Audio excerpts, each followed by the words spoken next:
Welcome to Book Me Podcast, sponsored by Nimbus Publishing. I'm Gerald Gloade-Raining Bird. Join me as we journey through contemporary Canadian literature, reading as much as we can and chatting with authors, illustrators, and other bookish folk, celebrating our dynamic, diverse, and vibrant national literary scene as we go. So grab a snack, get cozy, break that binding, dog-ear those pages. Let's dig into it.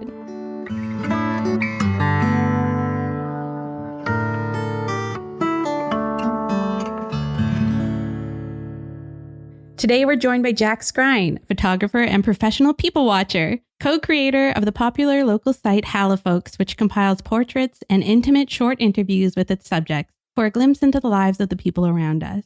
The resulting book, also named HALIfolks, is a beautiful peek into the diverse people that make our province so special, and the personal narratives, struggles, joy, and sadness they might be carrying, frozen for a moment in time. Welcome to the podcast, Jack. Thank you so much for having me, Lindsay. It's a real honor and a real pleasure. Thanks for joining me via Zoom today. I'm so glad you're here, but you're not originally from here. What gave it away? What brought you here originally? I had a friend here, a really good friend from back home who'd already kind of made the journey to Canada ahead of me and was about a year into his travels. And he kind of said, hey, you've got to come and check out Halifax.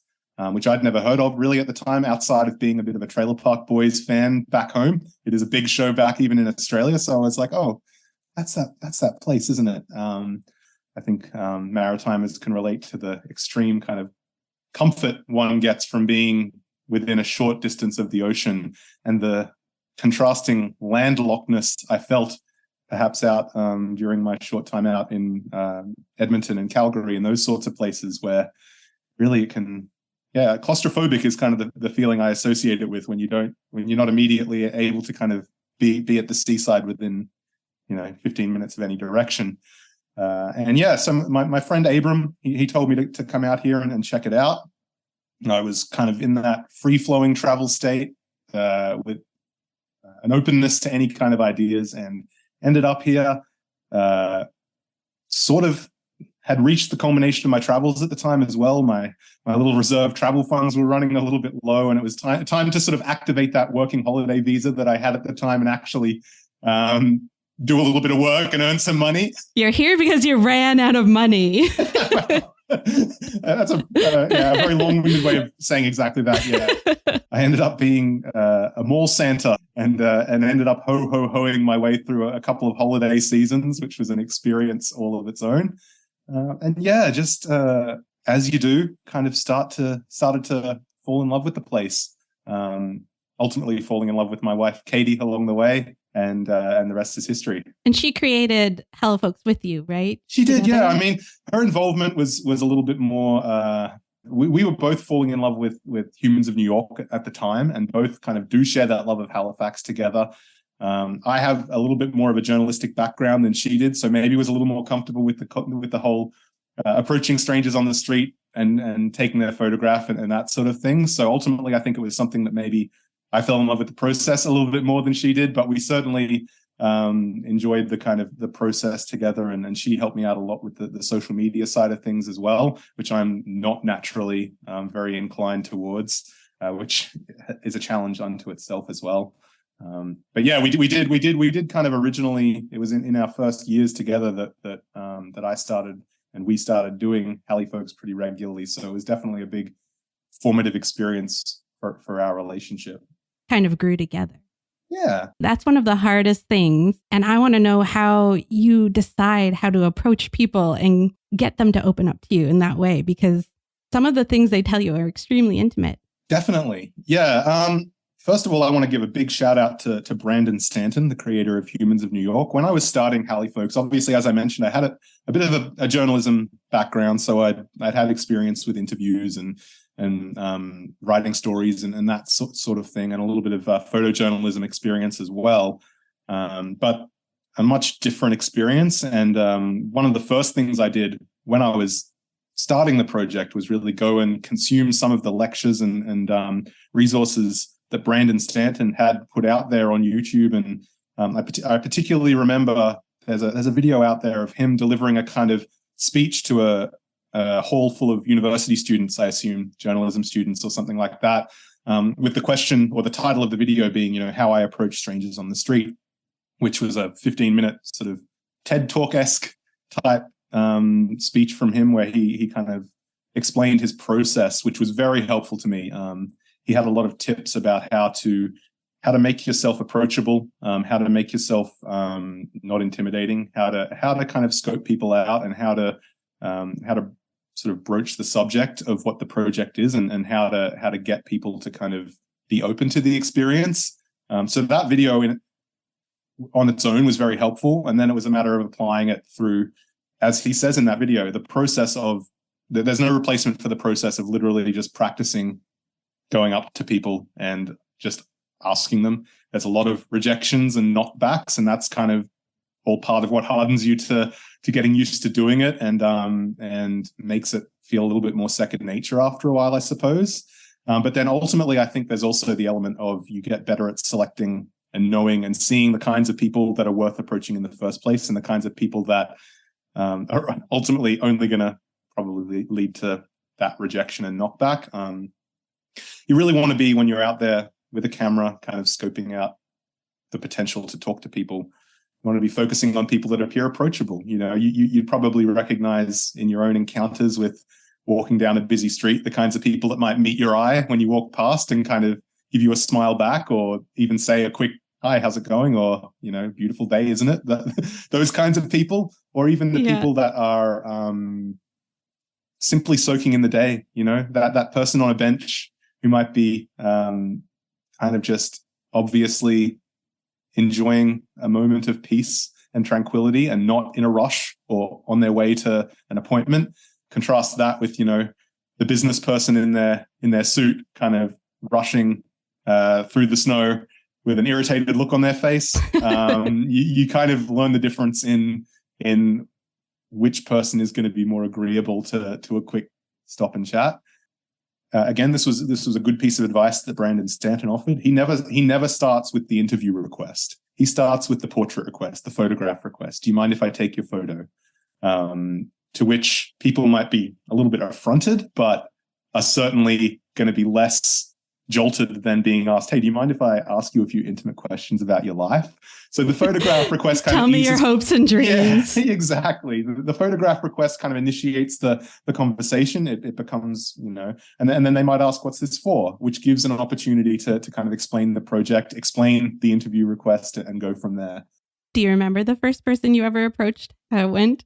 Who actually talked to you? Yeah, I do actually. And I sort of remember, maybe not necessarily that first one individual one, but the collective first 5 or 10, because I remember myself, I remember my own pitch, and there are certain people that I remember. One of my first subjects was kind of sitting on his own outside of a stall in the north end of Halifax, and kind of seemed to be that person who was just very visually interesting to look at and seemed to be very happy and approachable. I remember kind of with my camera walking back and forth past him about 5 times, just this time I'm going to have the courage. This time I'm going to have the courage. Sort of building my. He must have thought I was I was stalking him or something like that, because I just started walking back and forth until I eventually kind of stopped and said, "Hey, do you mind if I take your photograph?"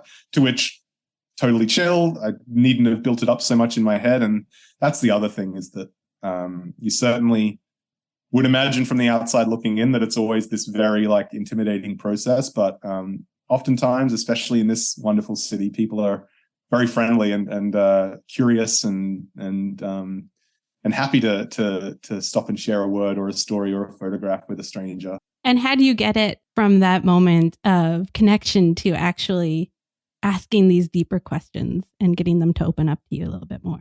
There are a series of kind of base questions, I suppose, that are really good starting points.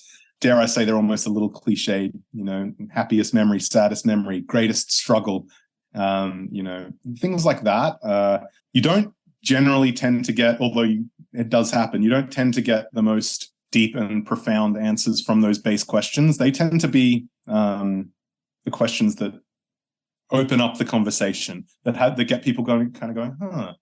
Often then it's about probing a little deeper. So using those generalized questions as the launch pads to kind of happiest memory might be baking a loaf of bread with my mother. We were, when I was 7 years old. Then it's tell me a little bit more about your mother. She might no longer be with us, or she might, she might have, or the person might have a series of kind of further memories or further statements or collections of thoughts to express about that. So it's about kind of recognizing why that initial answer is important and significant, and delving a little bit deeper into the follow-ups that might bring out a little bit more. And do you find it's getting easier these days? Do people recognize you or HALIfolks? Yes and no. I'm going to be interested. I don't do it a lot in the winter. I mentioned earlier that winter is a really challenging time because people don't tend to be hanging around looking for the opportunity to chat to a stranger quite so much, coupled with the fact that my first son was born right around the release of the book launch. There hasn't been a whole lot of opportunity. Congratulations. Thank you. Yeah. So I'm going to be interested to see now that the weather's getting nice. By the way, it's beautiful out there, isn't it? Finally, spring.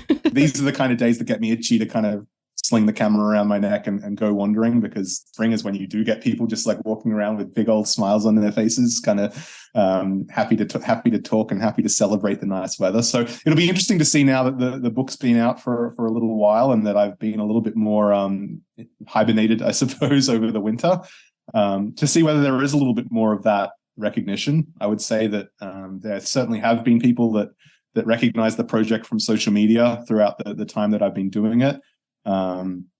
Which is a double-edged sword in a way, because sometimes I think you get, like I imagine for Brandon Stanton and his Humans of New York project, with how famous it is, I would imagine that, and I have experienced that when people know about the page and understand a little bit about the number of people that it's going to be reaching, that a little bit of the magic of like intimacy and unguardedness falls away.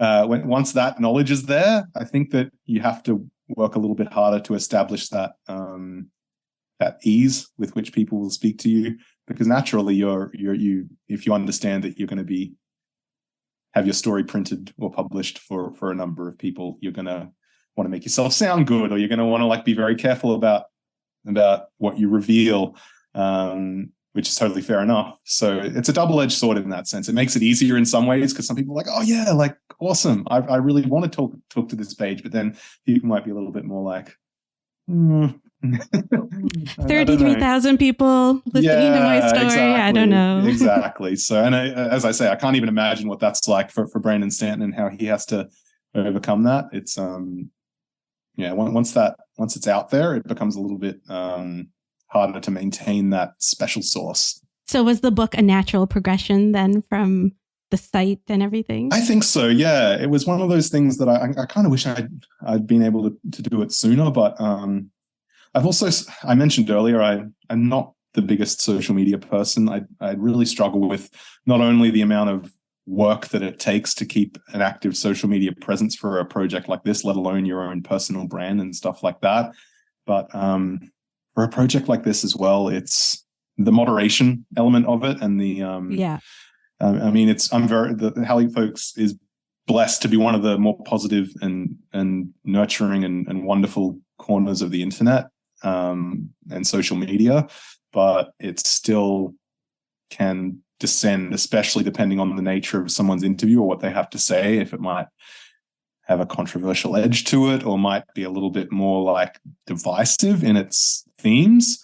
You can sit there really stressing about moderating that comments section, and people can be dicks and pardon, I hope that's okay to say on your podcast, but it's people, it's very like my philosophy in managing the pages is always that the subject comes first. So when I'm moderating the comments section, it's always about like, if the person who was generous enough to give me this story were to see this comment, would they regret it? Would they regret having been a part of the project? And if any part of me feels that the answer is yes, that comment goes. And then of course you delete a comment. You're censoring the internet. This is my free speech, and it's just like, oh my god. So there was something a little bit nice about the idea of putting it on paper and putting it into a project that that people's comments would be reserved for the things that they might say to the people around them while they're reading it, or the things that they might just feel while they're reading it.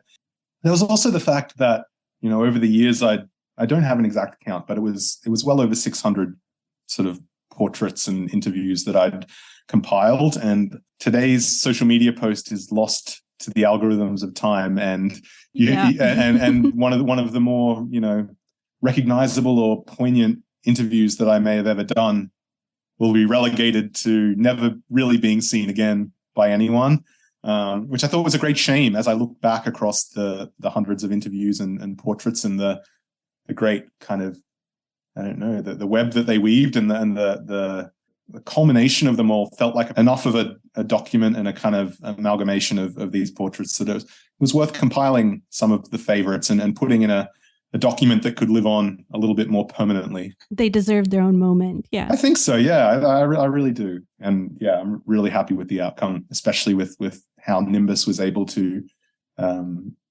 nurture that with me and kind of understand the vision that I was going for. And not to mention putting together a project like this throughout the pandemic, where approaching strangers on the street for a photo became much more of a controversial act. So get away from me. Yeah, exactly. 6 feet. Yeah. Well, the book itself is really beautiful, and it can either be read like all the way through, which is what I did, or you can just flip it open and read a story and kind of be surprised by what you find. That was kind of the idea. It was we Angela Mombaket, my editor, and myself, we were kind of talking about like how the book would be formatted. Do we want to have it in chapters that we kind of group stories by theme, or maybe even by like location within HRM and stuff like that? Do we want to kind of find some ways of arranging this book so that it was a more like cover to cover experience? But ultimately, I think that was the decision, and it was to make it kind of like a bit of a random tapestry, and really make it feel like you could open it up to any given page and kind of find a story that would, catch you in that moment, similar to the way a post might on social media. Though the posts on social media were very much the same from day to day, different and not necessarily organized. So I like that the book was able to maintain a little bit of that, and you're able to kind of open it up and read a story, flip a few pages. Hopefully you see someone you recognize. Did you see any familiar faces yourself as you browsed? Yeah. Oh yeah. Rebecca Thomas. There's Andre Fenton. There's a lot of Nimbus people in the book. And shout out to Andre, by the way. Andre was actually he's someone I became close friends with throughout the process of doing HALIfolks, and I actually met him by interviewing him. But he was one of the people that was constantly saying, you got to do the book, man. And I'm like, I know. And he ultimately was like, right. And CC'd me on an email with some of the Nimbus editors and said, right, you're making it now. Jack, Nimbus Jack, you guys have fun. So I'm not sure without him whether it ever might have come together. So yeah.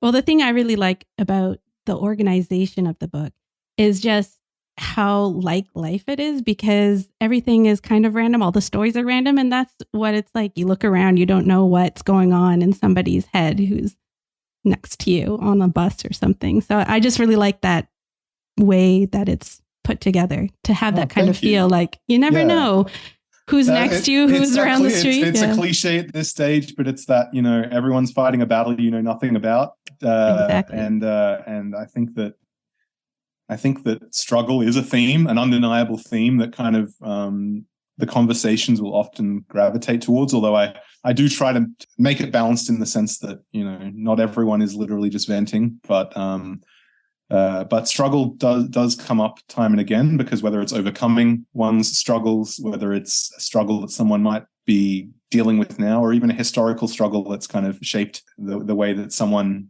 is, it's undeniable that when you ask these kinds of questions, often themes of struggle are what stand out to people. But yeah, hopefully enough happiness and joy and funniness as well in there as well is kind of the goal. And definitely. We did try, like, it is a random collection in terms of the way it's formatted, but there was some work that went into maybe after a heavier or more struggle-oriented story, there was something a little more lighthearted. So hopefully it sort of seems beautifully random in that sense, but there was a little bit of a bit of curation that went into making it feel that way, just in order to help the flow feel a bit more diverse. And you included yours and Katie's story in it as well. Was that important to you to have your kind of moment of intimacy in the book as well? I think, yeah, it was. It felt like the right thing to do, given how much I've asked of people in terms of their level of honesty throughout this project, especially again in talking about struggle, which was a theme of our interview. To be able to give a little bit of vulnerability myself kind of feels like the price of admission. And I do, that is kind of part of my interview process as well. It's like, I want it to be a conversation, not just an interview. And if the person I'm interviewing and I share something in common, it doesn't tend to make it into the posts, but I like to be an open book to my subjects the same way that I'm hoping that they'll be an open book to me. For those that might not have seen the book yet, I was sharing our struggles with fertility, which, as I have mentioned, have changed now after 6 years of struggle and 5 IVF cycles. We finally kind of exited that fertility struggle, and we're so happy to be raising our now actually 5 months today. He's 5 months old today. Our son. So when Angela was interviewing us for that story, we were kind of right in the thick of it, near the end of our 6-year struggle, and almost at the point of giving up. I think one thing that story also shows in hindsight now is that within the book and within everyone's lives, like people's stories do change pretty regularly. A lot of the people who gave me stories throughout the year are no longer in that whatever place they were in that day when they spoke to me. And it's worth noting that even though it is a picture of someone and a very intimate story, it's worth the reminder that like that story doesn't necessarily define that person. And we should be conscious of casting permanent judgment or permanent conclusions about people based on the story. I think it's very easy to be a bit reductive with a format like this, to read someone's 5-minute interview with me and kind of go, that's what this person is and still is and was. So a reminder from our own story and through every story in the book that it is only a small piece of each person that was generous enough to share it. It's not a permanent or defining piece of them, I guess. Words to live by. Moment doesn't define you. Yeah, exactly. For better and worse, right, as well. Like, it's people whose happiness was on show in their interviews across the years may have changed, and people whose struggles were on show may have changed or may also have stayed the same. It was an interesting process as I went through the years of archives to put the book together. An important thing to me was getting permission from everyone who I'd photographed over the years to republish their interview in this format, because while they'd consented to the story originally, I was conscious that stories change or people might not feel the same about their contribution now that they did then, or maybe it was a particularly painful point in their life that they don't necessarily want to be immortalized in a book. And it was interesting going through. That was probably one of the hardest and most time-consuming parts, tracking people down and finding their contact information and kind of checking them off the list. But yeah, the number of people who are kind of like, I'm in a way different place now, but feel free to publish it because it represents who I was then. And then also people that were like, no, it reminds me of a bad time in my life. I would prefer if it wasn't published. And then, as I mentioned in the front of the book, time is cruel, and a lot of people who I interviewed were actually no longer alive. Even there was a fair share of interview subjects who are no longer with us, and some of whom I was able to reach out to their family and get their consent to publish the post, in their memory. And some of those are among the more special that I think are in the book as well. Beautiful. Well, I really, really enjoyed it. And I think that a lot of other people will enjoy it as well. Oh, I'm glad you did. Yeah. You should I'm be interested proud. to hear your thoughts. Yeah. This is what you do. So I'd love to get your thoughts and feedback on it. I loved it. I loved the organization of it. I loved how you did include a lot of sad stories and stories about struggle, but then also there was just some moments of joy that kind of peered through. Yeah. And ultimately, I think it just is a really good representation of what Halifax is like. I mean, I recognize a lot of the faces, even if I didn't know them. I was like, I remember seeing that person. Yeah, I've seen that guy walking around. I don't know if you have a favorite, but I could tell you what my favorite story was, is Please. the guy who likes to race the bus. Yes, Min fan. I thought that was so funny. I was like, he's like, I give the bus driver, I give him a look. And then I'll have to so that one's got a funny story, because obviously I couldn't publish it in the book, but around the time I did that, I actually like asked him, hey, do you mind if I like film you racing the bus? And he was like, sure, let's do it. So there's actually a video that I've taken, which I can send to you of oh my God, I got on the number 1 down at Scotia Square, and just so happened that the bus driver, shout out to Brad, I'm still Facebook friends with him to this day, he's an absolute legend. I was like, hey, like, long story short, my friend wants to race you. Do you mind if I stand up at the front with my camera and just like film it? And he was like, sure. Like he got right into it. And so there's a video of me kind of like very badly filmed, because I'm not a videographer and didn't have any of the right kind of gear to do it professionally, but of him racing the number 1 bus from Scotia Square to the Montford Terminal. And it's pretty awesome. It's just so funny that would be a compulsion you would have, and that you would like, people have these ideas, but he actually follows through. And I think that's so cool. Oh, Min's a great, again, that's another thing I want to emphasize, is that as a newcomer to Halifax, I've made a lot of what I would now consider to be like long-term, lifelong friendships from doing the page. I didn't know as many people in Halifax as I know now as a result of doing it. Those people that I've kind of, for whatever reason, really got on with throughout the process of doing their interviews. I've got a lot of people that are now, some of my best friends as a result of doing this page. And Min is one of them. He's an amazing guy. He's creative, artistic. He's got a million things on the go at all times. And like, he's a marathon running, like, artist. Like he sews, he makes his own costumes. Like he is an amazing dude. So shout out to Min. He's a guy that, that does not stop and doesn't slow down. And I think his bus racing is the perfect example of what a cool, weird, awesome guy he is. Definitely. Do you think you'll do this forever?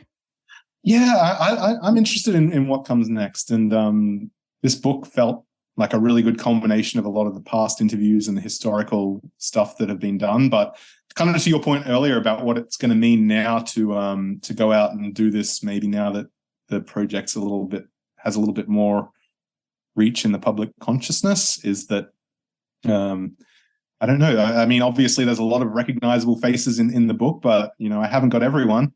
And maybe with the backing of kind of Nimbus having done this book, there'll be some channels to get a few more Hali famous, or like maybe not even Hali famous, but some of the more like culturally important voices that would be interested in doing it. Maybe there would be a book to be made that really focuses on completing the faces that are missing from this one, or just finding a way to do a follow-up that feels necessary. I don't quite know what that looks like yet. I don't know exactly. Again, I feel like that's the direction I want to take, more than just the eternal hamster wheel of social media posts. I do really like the idea of putting something together that is published and permanent and doesn't have mean comment sections. Well, hopefully you do. We're excited to see what happens. I would love to. I don't know exactly what it's going to look like, and I don't know whether it's fair to say that it'll be the same, but I'm hoping that this book can be a little bit of a launch pad to whatever's next for the project. Yeah, be what that may. And yeah, again, hopefully once my kiddos kind of a little bit older, and the last 6 months have just been like, haven't had time to think about much else. So hopefully as he's up and about, there'll be a little bit more opportunity as well to pick up the camera and go HALIfolksing. Awesome. Well, thanks so much for joining me today, Thank you for having Jack. me. I really appreciate it. It's been lovely to speak to you.